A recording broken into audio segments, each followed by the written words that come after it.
Hi, I wanted to give you my feeling about Zoom security and try and help you with allay a few fears. The problem with there's been twofold. First of all, there have been some issues. Some of that has been down to making things easy for people by mistake, because security itself we know is a pain. It's a pain, it was much easier if you could just walk in your house without having to get a key out, but you know what would happen if you did that. And the same with software programs. Things are a pain. So what tended to happen with Zoom originally was that they made things easy for you to have meetings, um, but you could make them secure. There are a few things that needed to be fixed, and trust me, they've been fixing them like mad. It's now the 3rd of May, and I think almost every day during the working day, there have been changes and upgrades to Zoom. So those things have made it much more secure. And there's another video, which should be in the description below, where you can go and have a look at. I'll show you some things to make your meeting secure, and it now gives you a lot of control over security. But I wanted to show you a little bit about what's happening with Zoom from a perspective of why things come into the public domain about security issues. And really, a lot of what goes on is sensationalizing, and to a degree, some of this is about competitors who are not liking the fact that Zoom are getting a lot of exposure.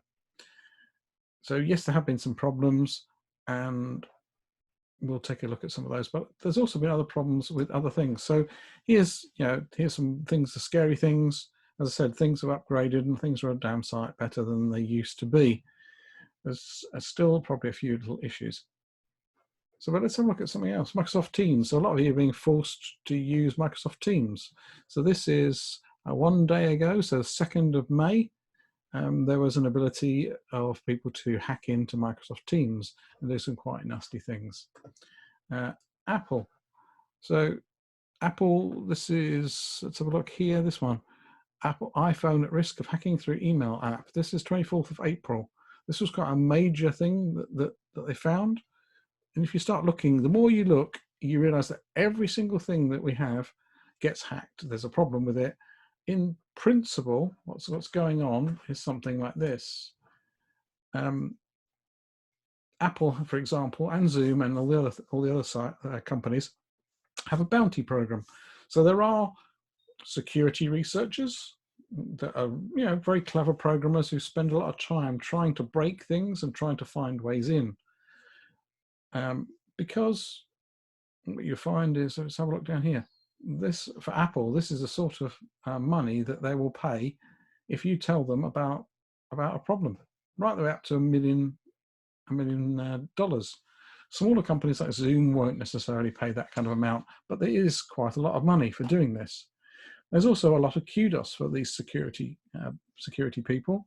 So there is a registered process that they would normally go through, where they tell the company that about the problem that they found, and then they give the company a certain amount of time to fix the problem, so that by the time they actually explain what the problem is to the rest of the world and allow other people to try it, if you're technically able, and that's a big if, because these things sometimes require very unique circumstances and quite a good amount of programming knowledge. They're not just simple things that you can just do. Those kind of things should be handled in a very responsible way by these security researchers. Sometimes they aren't. They decide they're not going to get the money. They'd rather have the fame of showing that they can find a way of breaking into these products before anyone else.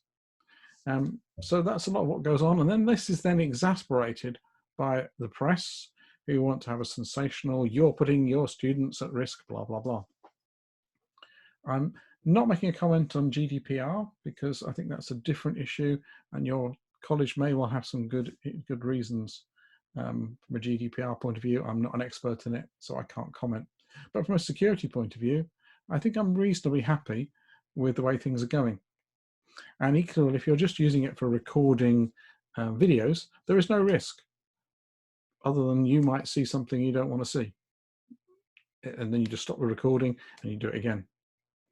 There is potentially an issue which I'll address in another video. I want to do a little bit more research on before I say more about that. So hopefully that's helped you feel a little bit more reassured about things, that Zoom is probably no more of a problem than any other bit of software out there. And the fact that it's getting a lot of attention means that those kind of things should be fixed before anyone can actually do anything about it now. As I said, most of the problems previously were to do with people not setting things correctly. So go and watch the video on how to do it correctly, and you should be fine. Bye.